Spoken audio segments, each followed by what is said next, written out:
Hello everyone, welcome back to this channel mind map by Vivek Singh. आज हम लोग करने वाले हैं टॉप 50 क्वेश्चंस देख लेंगे एग्रीकल्चर इंजीनियरिंग की।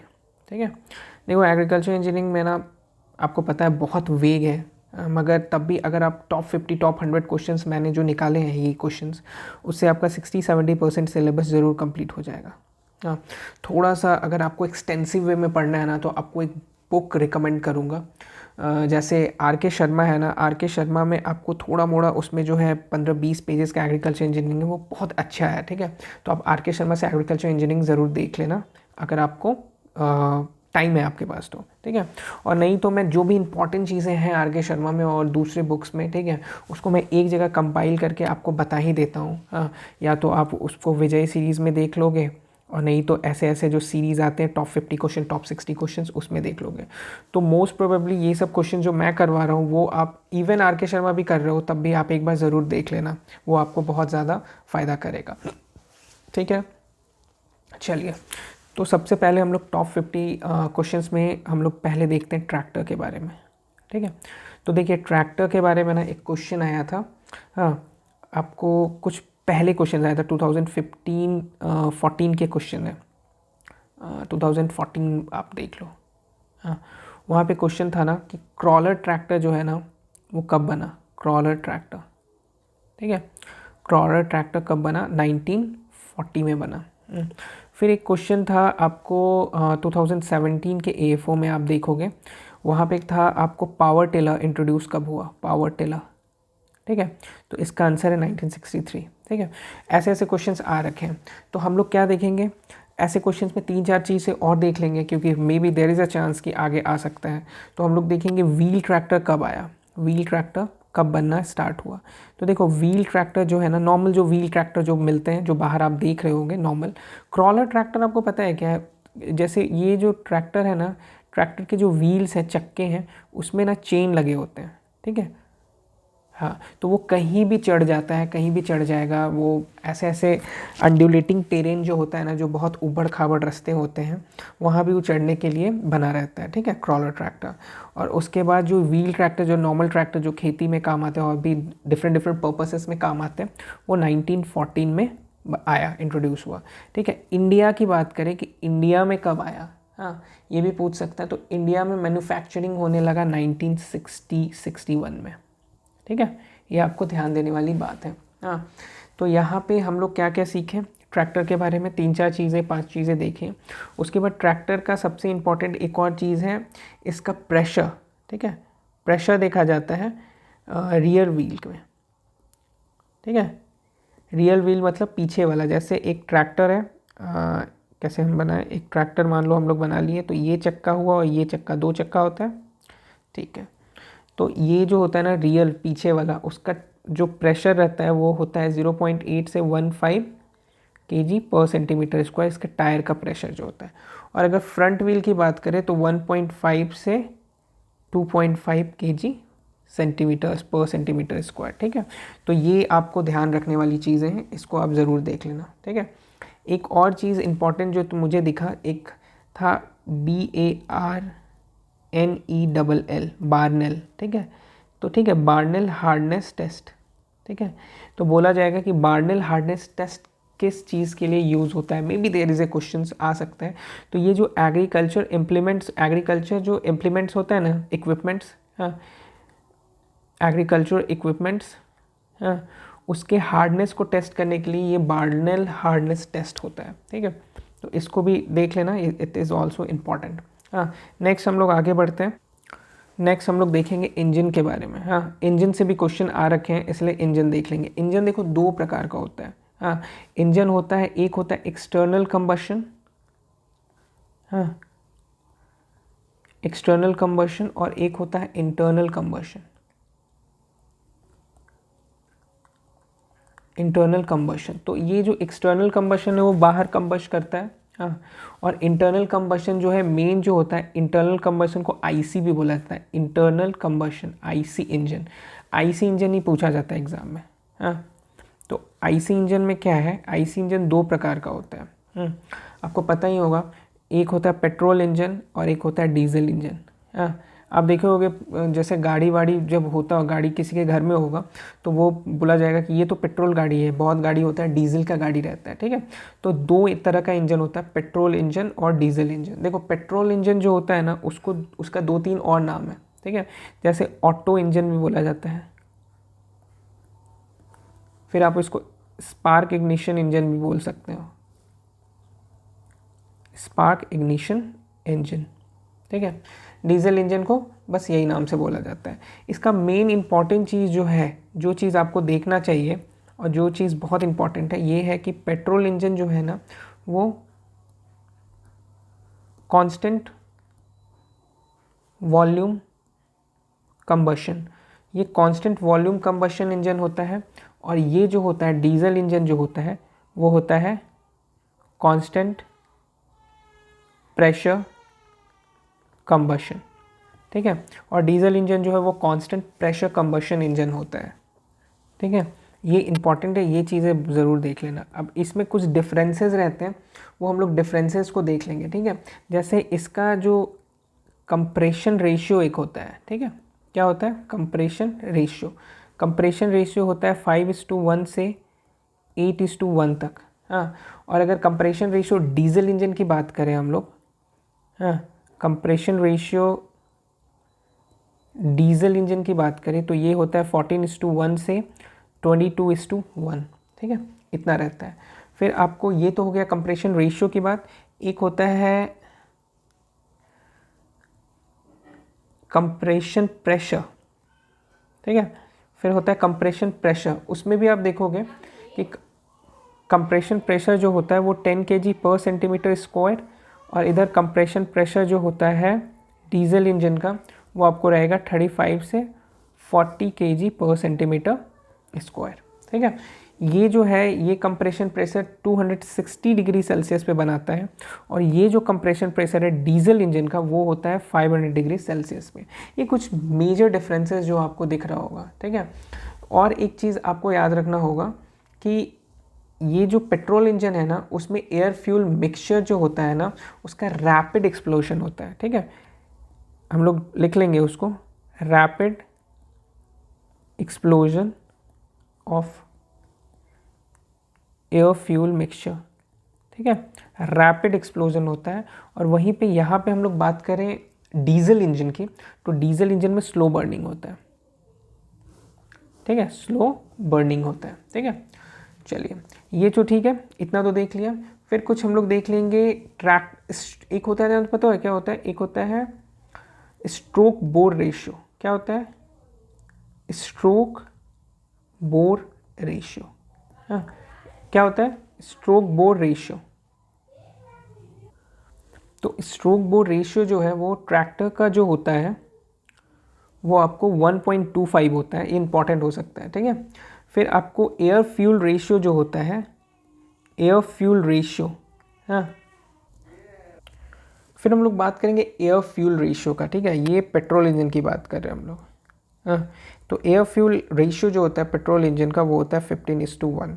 मतलब एयर जो है वो 15 टाइम्स रहता है पेट्रोल के, ठीक है। रेशियोज़ क्या मतलब तो आप लोग समझ ही रहे होंगे क्या मैं बोलने की कोशिश कर रहा हूँ।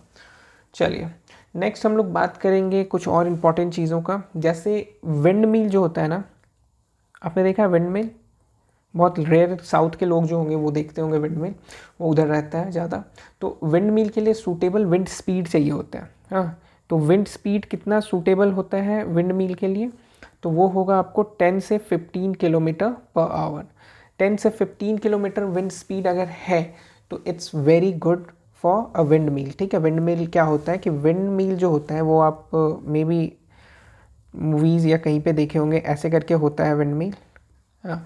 और ये क्या होता है कि इसके घूमने से इलेक्ट्रिसिटी जनरेट होता है, हाँ। तो इसके लिए सूटेबल कितना स्पीड चाहिए विंड का? तो वो होता है 10 से 15 km/h, ठीक है। फिर आपको रेडिएशन रेंज होता है, रेडिएशन रेंज। तो रेडिएशन रेंज जो होता है सन का, वो कितना से कितना होना चाहिए बेसिकली? तो 0.4 mm से 2.6 mm रेडिएशन रेंज होना चाहिए। इट्स ऑप्टिमम फॉर सन। सन का रेडिएशन रेंज की हम लोग बात करें तो, ठीक है। नेक्स्ट एक चीज़ और आ जाती है यहाँ पे जो हम लोग पढ़ रहे थे अभी, ठीक है, पेट्रोल और डीजल इंजन में, तो एक थर्मल एफिशिएंसी होता है, ठीक है, थर्मल एफिशिएंसी। तो थर्मल एफिशिएंसी अगर हम लोग पेट्रोल इंजन की बात करें तो होगा 25 to 32%, ठीक है, और अगर थर्मल एफिशिएंसी डीजल इंजन की बात करें तो वो होता है 32 से 38%, ठीक है, ये भी आप देख लेना। हाँ, चलिए नेक्स्ट आगे बढ़ते हैं हम लोग। एक इम्पॉर्टेंट क्वेश्चन फिर से देख लेते हैं। Most popular segment of tractor, ठीक है, इन एचपी। हाँ, एचपी में मोस्ट पॉपुलर, सबसे ज़्यादा बिकने वाला और सबसे ज़्यादा यूटिलिटी वाला कितने से कितने एचपी का होता है, तो 30 से 39 एचपी के जो ट्रैक्टर्स होते हैं वो सबसे ज़्यादा पॉपुलर होते हैं और सबसे ज़्यादा यूटिलिटी के होते हैं, ठीक है। नेक्स्ट हम लोग पढ़ेंगे बायोगैस के बारे में, ठीक है। बायोगैस के बारे में कुछ इंपॉर्टेंट चीज़ें देख लेते हैं कि बायोगैस जो होता है ना, उसमें मिथेन का परसेंटेज देखेंगे हम लोग, उसमें कार्बन डाइऑक्साइड कितना होता है देखेंगे, उसका क्लोरोफिक वैल्यू जो होता है, कैलोरीफिक वैल्यू, ठीक है, जो होता है वो कितना होता है वो देखेंगे, और सूटेबल पीएच कितना चाहिए बायोगैस के लिए, फिर टेम्परेचर कितना चाहिए बायोगैस के लिए, ये सब इंपॉर्टेंट चीज़ें, ठीक है। तो हम लोग कितनी चीज़ देखने वाले हैं, methane, CO2, calorific value, pH और टेम्परेचर, ठीक है। हाँ, तो रेडी करते हैं हम लोग, स्टार्ट करते हैं। तो हम लोग मीथेन में क्या देखेंगे कि मीथेन चाहिए 45 से 70%। CO2 की बात करें तो CO2 चाहिए 30 से 35%, ठीक है। और कैलोरीफिक वैल्यू की बात किया जाए तो 4500 किलो कैलोरीफिक पर मीटर क्यूब चाहिए होता है। पीएच की बात की जाए तो पीएच 7 से 8 रहना चाहिए, और टेम्परेचर जो है अप्रॉक्सीमेटली 35 डिग्री सेल्सियस के बीच में वैरी करता है, ठीक है। तो ये बायोगैस के बारे में जो भी इंपॉर्टेंट चीज़ें देख लेना, अगर बायोगैस से क्वेश्चन आएगा तो यहीं से क्वेश्चंस आने की पूरी संभावना होती है। नेक्स्ट हम लोग आगे बढ़ते, नेक्स्ट उसमें एक स्प्रे वाला जो क्वेश्चन होता है, जो आप देखे होगे 2016, 2017, 2018, इधर सब जितने एफओ होते थे उसमें स्प्रे वाला एक क्वेश्चन आता था। उसमें स्प्रे वाले में 3 पार्ट में डिवाइड रहता था, हाई वॉल्यूम स्प्रे, ठीक है, मीडियम वॉल्यूम स्प्रे और लो वॉल्यूम स्प्रे, ठीक है। तो इसमें रहता क्या था कि 4000 लीटर से 4000 एक मिनट 4000 लीटर से 4000 लीटर पर हेक्टेयर से अगर ज़्यादा स्प्रे कर रहा है तो उसको हाई वॉल्यूम स्प्रे बोलते थे। वहीं पे मीडियम जो होता था ना 5 से 4000 होता था, ठीक है। कितना होता था, 4000 नहीं होता था, 400 होता था, सॉरी, ठीक है, 400 लीटर पर हेक्टेयर। और 5 से 400 लीटर पर हेक्टेयर अगर स्प्रे कर रहा है, इतना ज़्यादा स्प्रे कर रहा है पर हेक्टेयर, तो वो मीडियम हो जाता था। और लो में क्या होता था कि 5 से कम होता था ना, 5 से कम होता था, 5 लीटर पर हेक्टेयर से कम होता था, तो इसको लो वॉल्यूम स्प्रे बोलते थे, ठीक है। तो ये बहुत इंपॉर्टेंट हो जाता था, ये एग्जाम में हमेशा पूछता था। कुछ अंदर से 1-2 बुक्स में और भी चीज़ें लिखी रहती है, ठीक है।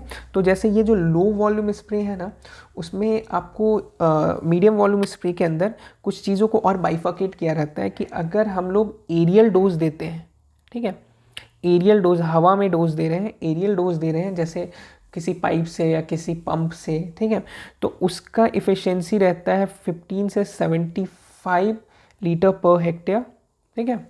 और अगर हम लोग ग्राउंड डोज दे रहे हैं, हाँ, ग्राउंड डोज दे रहे हैं, तो उसका रहता है 100 से 120 लीटर पर हेक्टेयर, ठीक है। तो ये सब चीज़ें भी इंपॉर्टेंट हो जाती हैं, क्योंकि ये तो बहुत कॉमन हो गया है। तो क्वेश्चन अब थोड़ा सा घुमा के थोड़ा सा एडवांस लेवल का पूछते हैं, तो ये हम लोग देख सकते हैं, ठीक है। ग्राउंड डोज आप समझ सकते हो ना, ये फील्ड क्रॉप्स के लिए होते होंगे। हाँ, एरियल डोज कैसे होते होंगे, एरियल डोज जैसे कोई पेड़ हो गया, जैसे गुआवा का पेड़ हो गया, मैंगो का पेड़ हो गया, उसके लिए जो है ये एरियल डोज का यूज़ हो रहा होगा, ठीक है। चलिए नेक्स्ट इंपॉर्टेंट चीज़ें हम लोग देख लेंगे, नॉजल्स के ना एंगल्स पूछे जाते हैं कोई कोई एग्जाम में। नॉजल्स के एंगल वैरी करते हैं 60 डिग्री से 90 डिग्री में, ठीक है, नॉजल्स के एंगल्स। अब देखो एंगल्स की बात हम लोग कर रहे हैं तो आपको पता होगा डिस्क एंगल, हाँ, और टिल्ट एंगल, ये सब पूछे गए हैं 2017 से पहले वाले क्वेश्चंस में, ये सब आपको देखा जाएगा। तो डिस्क एंगल जो होता है वो 42 से 45 डिग्री होता है, और टिल्ट एंगल जो होता है वो 15 से 25 डिग्री सेल्सियस में लिख रहा हूँ, सॉरी, डिग्री के एंगल में होता है। ठीक है, फिर आपको कुछ कुछ टर्म्स जो हैं वो टर्म्स भी मैं करवा दूंगा। हाँ, तो जैसे टर्म्स में आप देखोगे कि गैदरिंग क्या होता है, गैदरिंग, ठीक है, गैदरिंग किसको बोलते हैं। हाँ, तो गैदरिंग, अगर प्लॉग जो होता है ना, प्लॉग जो इक्विपमेंट्स होता है वो अगर प्लॉग लैंड में यूज़ होता है, ठीक है, वर्क करता है प्लॉग लैंड में, हाँ, तो उसको हम लोग बोलते हैं गैदरिंग। और वहीं पे कास्टिंग जो होता है ना, वही प्लॉग जो यूज़ हो रहा है अनप्लॉग लैंड में। अनप्लॉग लैंड समझ रहे हो आप लोग, जो खेत जोता नहीं गया है, ठीक है, जो खेत प्लॉगिंग नहीं हुआ है वैसे लैंड में हो रहा है, तो उसको कास्टिंग बोलते हैं। और अगर प्लॉग लैंड में ही हम लोग प्लॉग का यूज़ कर रहे हैं, वर्क कर रहा है, तो उसको गैदरिंग बोलते हैं। देखो कितनी क्लोज है। हाँ, प्लॉग का यूज़ अगर प्लॉग लैंड में हो रहा है तो हम लोग गैदरिंग बोलते हैं, और प्लॉग का यूज़ अगर अनप्लॉग लैंड में हो रहा है तो उसको हम लोग कास्टिंग बोलते हैं। तो ये इंपॉर्टेंट हो जाता है, इस चीज़ को देख लेना। फिर एक क्वेश्चन आया है, आप लोग प्रीवियस ईयर देखे होगा, तो डिबलिंग और ड्रिलिंग। हाँ, कंफ्यूजिंग है। हाँ, डिबलिंग क्या होता है और ड्रिलिंग क्या होता है। तो देखो ड्रिलिंग क्या होता है ना, कि ड्रॉपिंग होता है सीड्स का, ड्रॉपिंग ऑफ सीड्स इन फ्यूरोलाइंस। हाँ, फ्यूरोलाइंस में अगर ड्रॉप करते हैं ना इन कंटिन्यूअस फ्लो, तो इसको हम लोग ड्रिलिंग बोलते हैं। ठीक है, और उसके बाद लास्ट में कवर कर देते हैं सॉइल से, कवर देम फ्रॉम सॉइल। ठीक है, तो इसको क्या बोलते हैं, ड्रिलिंग। देखो फ्यूरोलाइन जहाँ भी आएगा तो याद रखना उसको ड्रिल कर देना, ड्रिलिंग कर देना। ठीक है, और उसके बाद क्या बोलते हैं, एक और चीज़ है डिबलिंग। डिबलिंग में भी काइंड ऑफ यही काम करते हैं, मगर हम लोग इसमें क्या देखते हैं ना कि डेफिनेट शेप एंड स्पेसिंग होता है। ठीक है, वो फ्यूरोलाइन ड्रिलिंग में नहीं होता है। ठीक है, तो डिबलिंग में क्या करते हैं हम लोग, ड्रॉपिंग द सीड्स करते हैं। हाँ, dropping the seeds and covering them with seed bed. ठीक है, ड्रॉप करते हैं, dropping of sheets in holes, holes में ही करते हैं। फिर क्या करते हैं, covering them by dribbler, dribbler से कवर कर देते हैं। ठीक है, इसका देखो दोनों में डिफरेंसेस क्या है, बहुत क्लोज है ये भी। ठीक है, इसलिए मैं ये सब करवा रहा हूँ कि बहुत क्लोज है, जैसे गैदरिंग एंड कास्टिंग बहुत क्लोज है, इसलिए मैंने करवाया। फिर आपको डिबलिंग में क्या है, डेफिनिट शेप एंड स्पेसिंग होना चाहिए। ड्रिलिंग में क्या है, फ्यूरल लाइन्स में होना चाहिए, कंटिन्यूअस फ्लो होना चाहिए। ये सब चीज़ों को बहुत ध्यान रखना, यही सब क्वेश्चन यहीं पे फंसता है। ठीक है, फिर आपको एक और चीज़ आपको दिक्कत होगा, हिल ड्रॉपिंग। हाँ, हिल ड्रॉपिंग और चेक रो में। ठीक है, हिल ड्रॉपिंग और चेक रो में क्या होता है, तो अगर हिल ड्रॉपिंग में क्या होता है कि स्पेसिंग जो होता है ना वो plant to plant spacing is constant. ठीक है, plant to plant spacing constant होता है। ठीक है, और यहाँ पे चेक रो में क्या होता है कि प्लांट टू प्लांट तो कांस्टेंट होता ही है, प्लांट टू प्लांट कांस्टेंट तो होता ही है, रो टू रो भी कांस्टेंट होता है। ठीक है, रो टू रो भी कांस्टेंट होता है, plant to plant and row to row दोनों कांस्टेंट होता है। ठीक है, तो हिल ड्रॉपिंग और चेक रो में देखो यहाँ पे क्या डिफरेंसेस हो रहा है। ठीक है, ये सब क्वेश्चंस बहुत इंपॉर्टेंट हो जाते हैं। हाँ, फिर वो एक आता है, आपको पता है क्या, chaff cutter. Chaff cutter, chaff cutter क्या होता है पता है, फॉडर जो होता है ना, एनिमल्स को खिलाने के लिए फॉडर, उसको कटिंग करने वाला जो मशीन होता है, गांव में आप देखे होंगे ऐसे करके होता है, गोल सा होता है, और उसमें इसमें हाथ से ऐसे घुमाया जाता है और उसमें मशीन्स में डाला जाता है, चैफ कटर। आप एक बार नेट पे देख लेना। ठीक है, तो चैफ कटर जो होता है ना, फॉडर कटिंग मशीन से, फॉडर कटिंग मशीन है, तो इसको देख लेना कि फॉडर कटिंग मशीन को क्या बोलते हैं। और चैफ कटर में, ठीक है, इसका कैपेसिटी कैसा है, इसका कितना कैपेसिटी है, उसके लिए एक फॉर्मूला यूज होता है, उसको बोलते हैं डफी फॉर्मूला। ठीक है, तो क्या बोलते हैं, डफी फॉर्मूला। तो इन चीज़ों को आप देख लेना बहुत अच्छे से। फिर हम लोग एक चीज़ और देखेंगे, moisture measurement method. Moisture measurement method. ठीक है, देखो मॉइस्चर जो होता है ना कोई भी चीज़ का, कोई भी क्रॉप्स ग्रेन्स जो भी है उसका मेजरमेंट करने का दो मेथड होता है। एक तो हम लोग यूज़ करते हैं ओवन ड्राई मेथड और एक होता है केमिकल मेथड। ठीक है, ओवन ड्राई मेथड के लिए कोई टेम्परेचर होगा, ठीक है, किसी एक प्रॉपर टेम्परेचर में ही ना उन लोगों उसको हम लोग मेज़र करते होंगे। तो उसका टेम्परेचर 130 डिग्री सेल्सियस ±2 हो सकता है, कोई दिक्कत नहीं है, फॉर 1 आवर। ठीक है, for 1 hour 130 degree Celsius approximately लेके चलो ओवन ड्राई मेथड के लिए। और केमिकल जो है, कौन सा केमिकल यूज़ करते हैं वो है कैल्शियम कार्बाइड। ठीक है, तो आप समझ रहे हो ना, यहाँ पे एक क्वेश्चन बन सकता है मॉइस्चर मेजरमेंट मेथड के लिए ओवन ड्राई में कितना डिग्री चाहिए, फिर केमिकल में हम लोग कौन सा केमिकल यूज़ करते हैं। हाँ, तो ये सब बहुत इंपॉर्टेंट हो जाता है। पैर बॉइलिंग इंपॉर्टेंट है, पैर बॉइलिंग ऑफ राइस। हाँ, पैर बॉइलिंग ऑफ राइस कितने डिग्री पे करते हैं, 70 डिग्री पे करते हैं। पैर बॉइलिंग क्या होता है पता है आपको? देखो पैर बॉइलिंग होता है, एक दो तरह का चावल होता है, अरवा चावल और उष्णा चावल। जो भी नॉर्थ में होंगे उनको पता होगा। अरवा चावल बहुत छोटा छोटा होता है दाना, और उष्णा चावल होता है वो थोड़ा सा बड़ा बड़ा दाना होता है। हाँ, तो ये बड़ा कैसे होता है, इसको पैर बॉइल करते हैं, पैर बॉइलिंग करते हैं, उसको ना थोड़ा सा बॉईल करते हैं 70 डिग्री सेल्सियस पे। तो उससे क्या होता है कि वो थोड़ा सा मोटा हो जाता है। इसका फ़ायदा क्या है? ठीक है, इसका फ़ायदा ये है कि ये पेट में ज़्यादा देर तक रहता है और आपको ज़्यादा देर तक एनर्जी देता है। और इससे ना सबसे मेन फ़ायदा है कि इंक्रीज़ हो जाता है विटामिन B12। ठीक है, B12 का इंक्रीमेंट होता है। ठीक है, चलिए एक इम्पॉर्टेंट चीज़ आपको और दिखाएगा, EMC। EMC क्या है? Equilibrium moisture content. ठीक है, EMC इक्विलिब्रियम मॉइस्चर कंटेंट, इसके लिए एक फॉर्मूला यूज़ होता है। हाँ, ये ज़्यादा ज़रूरी है क्योंकि आजकल फॉर्मूले पे क्वेश्चंस आ रहे हैं। तो कौन सा फॉर्मूला यूज़ होता है? उसका नाम है हेंडरसन फॉर्मूला। Henderson formula. ठीक है, तो EMC के लिए कौन सा फॉर्मूला यूज़ होता है? वो है हेंडरसन फॉर्मूला। ठीक है, चलिए नेक्स्ट एक मोस्ट इम्पॉर्टेंट जो आपको हर एक एग्ज़ाम में 2019 से पहले हम हर एक AFO के एग्ज़ाम में देखते थे, वो है आपको एफिशिएंसी। ठीक है, इम्प्लीमेंट्स का एफिशिएंसी कितना होता है? इम्प्लीमेंट्स का एफिशिएंसी, तो देखो बहुत सारे इम्प्लीमेंट्स होता है। जैसे हम लोग देखते हैं, पहले लिख लेते हैं, जैसे सीट कम फर्टी ड्रिल। हाँ, फिर आपको हो गया नो टिल ड्रिल। सीट कम फर्टी ड्रिल का एक बार एग्ज़ाम में आया है। नेक्स्ट हम लोग देख लेंगे स्ट्रिप टिल ड्रिल। फिर हो गया MB प्लॉग। नेक्स्ट हम लोग देख लेंगे डिस्क प्लॉग। फिर हम लोग देखेंगे कल्टीवेटर। कल्टीवेटर एग्ज़ाम में आया है। ठीक है, फिर देख लेंगे हैरो। हाँ, तो इतना कुछ है चीज़। तो इन सब का हम लोग देखेंगे कि इम्प्लीमेंट का एफिशिएंसी कितना है। ठीक है, ये बहुत इंपॉर्टेंट है, बहुत ज़्यादा, और ये आपको बुक्स में कहीं भी मिलेगा नहीं। मैं बहुत अंदर से गवर्नमेंट वेबसाइट से खोज खोज के निकाला हूँ। ठीक है, तो बहुत अच्छे से इसको देख लेना। तो सीट कम 40 ड्रिल का होता है 6 हेक्टेयर पर डे का।